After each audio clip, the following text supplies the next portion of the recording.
Today's guest is someone I'm super excited about. I have to do very little introduction as to the who, but I'm meeting with former Michigan offensive lineman Grant Newsome, who's now a part of their staff, and who was recently named to 247 Sports 30 under 30 list, and a bunch of other accolades that I'm sure we'll be touching on soon. So, Grant, thanks a ton for joining me today. No, thank you for having me. So we set this up about a week ago when it was a little slower times, and you're still someone I've been wanting to talk to for a long time. But now we have this thing called the season. Now you just showed up on that 30 under 30 list I talked about. So there's a lot to talk about. What's kind of your mood after the last couple whirlwind days? We're all just so excited. So excited. One, primarily just for the players and for all the hard work they put in. Not only during quarantine, but then also on the field in that kind of late June and July period, and August when we thought we were going to have a season originally. All the work they put in and the hard work and dedication they had, and then to have that kind of taken away or postponed, I should say, it was definitely tough. For them, but they stayed with it and kind of the discipline they showed and being smart off the field as well. It's just really happening and rewarding to be able to see those guys be able to compete.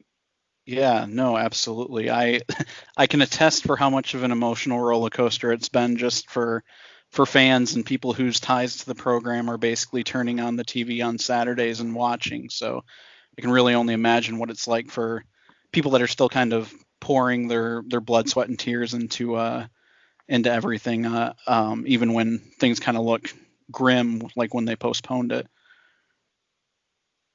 Exactly, and that's the one thing that credit to our guys and to our staff is that they had every chance and rightfully so to kind of curl up and sulk and be upset, but that wasn't the attitude our guys had. That they responded well. They stayed into it. They stayed into the workouts and the walkthroughs and everything we were allowed to have. And they kept improving. So we'd love to hopefully see that translate into a great season. Absolutely. So you're currently a grad assistant on the staff. That's correct? Yes, I'm the graduate assistant for the offensive line. So you when you were medically DQ'd, you were a student assistant. I know there's. Can you kind of talk me through what's the difference on what you were doing initially and kind of now what you're doing with the team and kind of how those responsibilities have grown? Not really much of a difference, but I've moved from biggest difference would be moving from tight ends to back the offensive line. Gotcha. And how's that transition been? Just I mean, you're going into Schembechler every day when you're a player, kind of working, honing your craft, kind of answering to a lot of these coaches, and now you're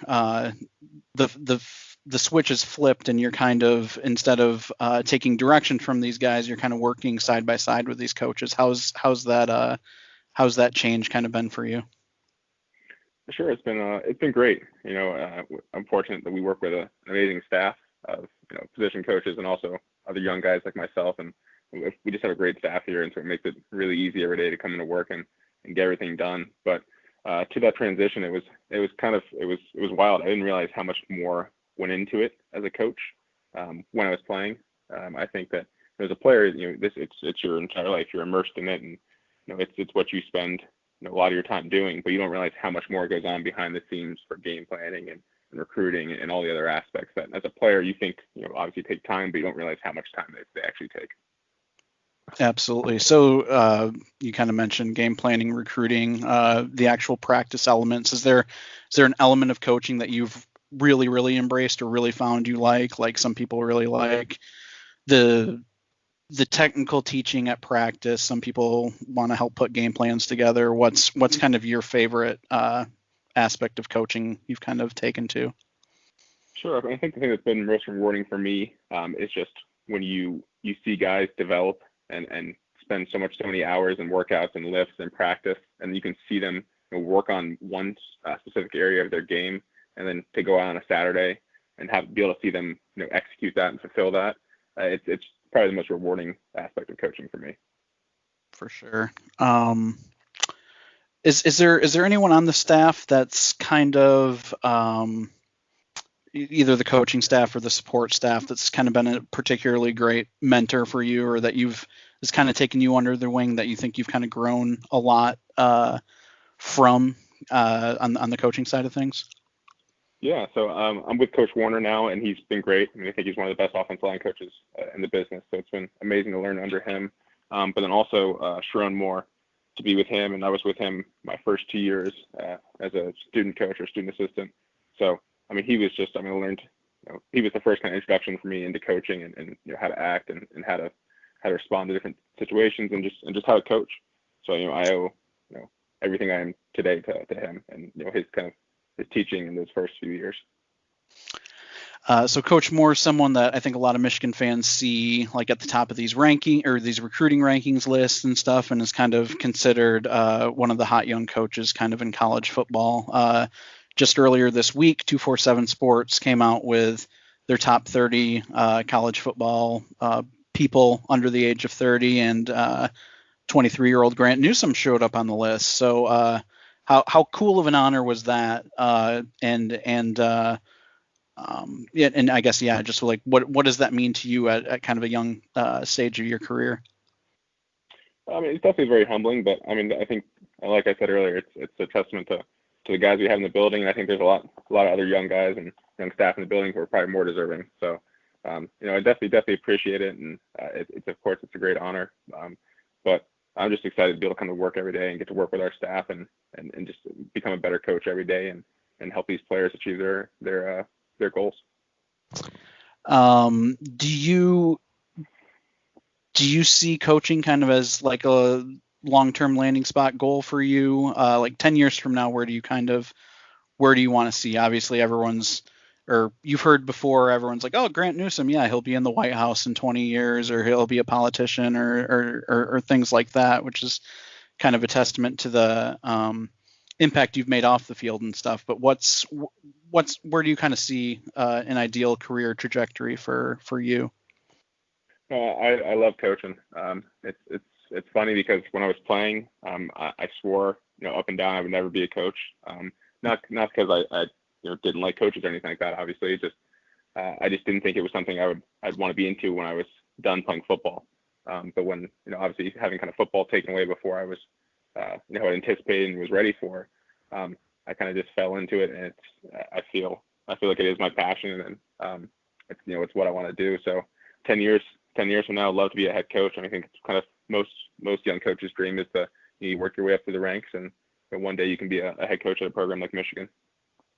Absolutely. So you talk about football being taken away from you, kind of a big part of your story. How is that kind of, how have you been able to use elements of that into your coaching and kind of have that perspective help you how you shape sort of the careers and the lives of younger people you work with? Sure. So I think on one hand, it's nice being able to both kind of relate to these guys and the fact that I've played pretty recently and kind of can appreciate what they're going through, especially at Michigan, and kind of the challenges that some of our guys have balancing it.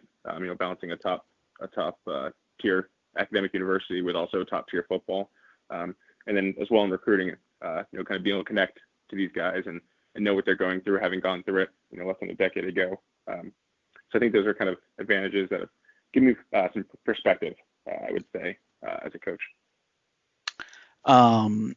One of the things that I think really kind of endeared you to the Michigan fan base, kind of the college football scene in general, your friendship with Larry Prout. Can you kind of talk me through how that came about and how you guys kind of still stay in touch and things of that nature? Sure. So I met Larry in the June or July of 2016, so right before my sophomore season, and that's was a couple months before he was officially drafted onto our team through Team Impact, which is an amazing organization. I've been privileged to work with them even after Larry has quote unquote retired. But so I met Larry in the summer of 2016, and we were pretty close, but we actually really got closer when I was hurt, and I think the reason for that was that, he was someone who I could connect with, and obviously he's been through over 100 surgeries. So, my 6 or 7, whatever it was, pales in comparison to everything he's been through and continues to go through. So I think for me, it was someone I could talk to. And I think for him, it was someone who could, on a much, much smaller scale, obviously, empathize some with him and understand, kind of what it's like to be in a hospital and go through all those things at a younger age. But he and his family are just amazing people, and I stay in contact with him. And I actually talked to him a little earlier this week. So he's just a great person and just a great family. Yeah, no, absolutely. Still one of my favorite recurring sort of Michigan stories, and I think this summer I saw.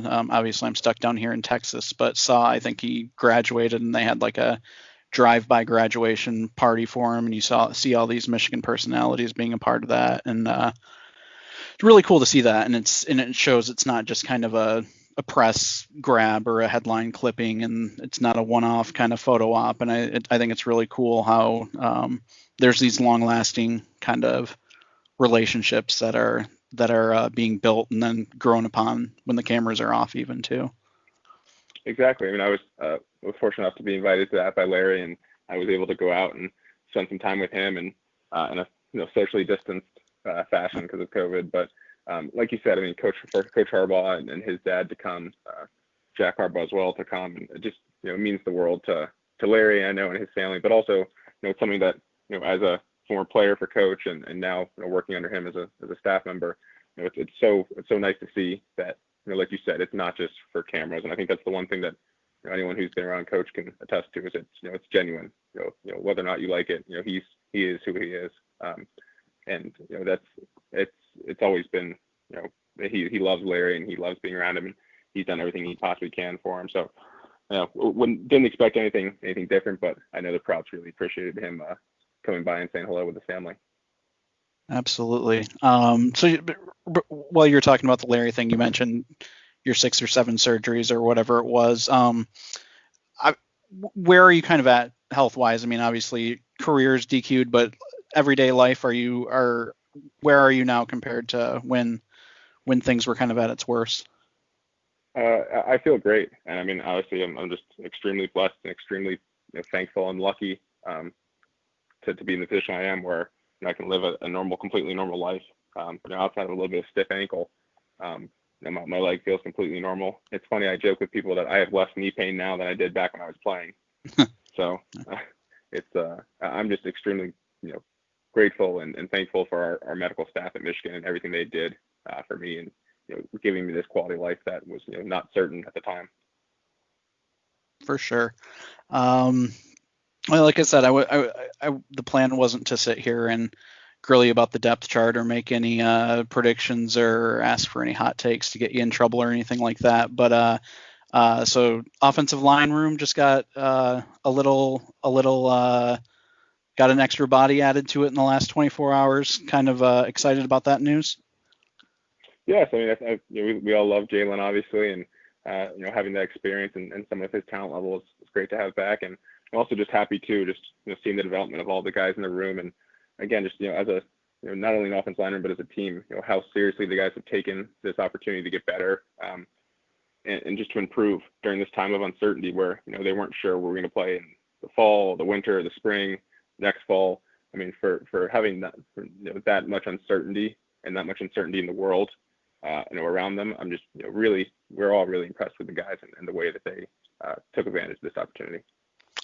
Have you have you allowed yourself to kind of think ahead to, like, now that the season's a reality and it's looking like it's going to happen, have you kind of allowed yourself to envision how eerie it's going to be and weird it's going to be playing in a not full big house, and what that's sort of just going to be like next month?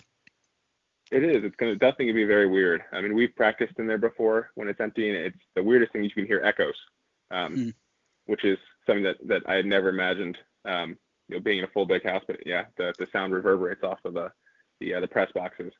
So it's definitely a little bit weird, but I mean, I think at this point we're all just so grateful and so excited to be playing football that we'd be playing it, at the local high school field if that's what it took.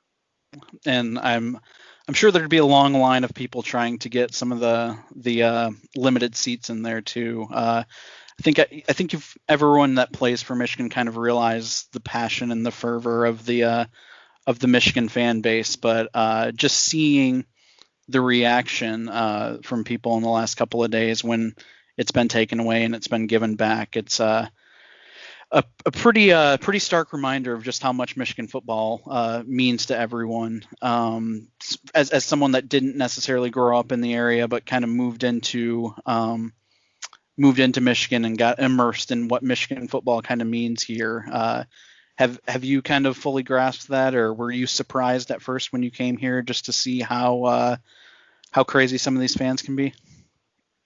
Definitely. I mean, like you, I didn't grow up a Michigan fan. I mean, I didn't really grow up a fan of a big kind of state school with big time football. So for me, it was really eye opening. Just throughout the whole recruiting process and then getting on campus and playing. How intense and how supportive the fan base is, and it's I think one of the great aspects of Michigan. Not only the alumni base and how supportive they are of all students and especially the student athletes, but I think also just in general just the fan base, like you said, it's incredible and they're always so passionate, and it's one of the best parts about being at Michigan is being able to walk over to the big house and have 110,000 people there cheering you on. So definitely gonna miss that this year. But we're excited that at least everyone will have something to cheer for this year.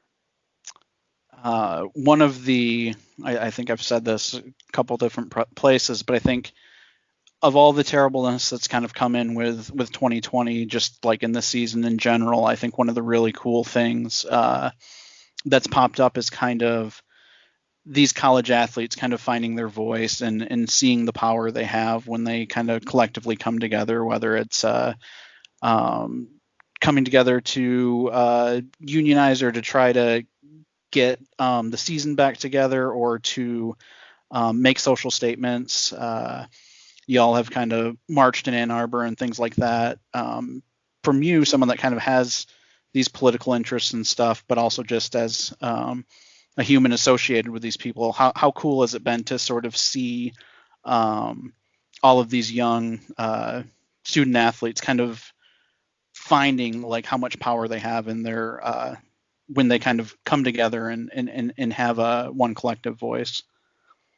I think it's been awesome. I think it's, like you said, in a year that's been really dark for a lot of reasons, primarily with the pandemic, obviously, but also the unrest and injustice that's been going on in the country. I think that's been one bright spot is that I think no matter what kind of political leanings or anything you have, to be able to see this many young people come together and express their voices has been something that, for me at least personally, has been really inspiring. And I think as a team, we've grown so much from having these conversations and just having guys realize that their voice matters.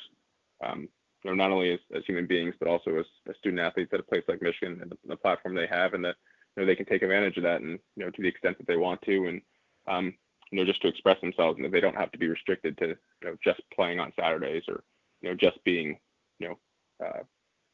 that football player. They can have opinions and they can express those opinions. Absolutely. Very well said on that front. So yeah, I know you have a very busy couple of weeks and months ahead of you, so very appreciative of you taking the time to chat. Always admired interacting with you a bit on Twitter, but it's great to kind of sit and chat about this. And congratulations on your recent honor, and good luck this fall. And I think you have a lot of the Michigan faithful that will be cheering you on and excited to actually see some football being played. Thank you. Yeah, thank you, always for your support, and thank you to all the listeners. And yeah, and like you said, we're excited to get back out there and have a good season. All right, sounds good, man. We'll talk to you later. Thank you very much.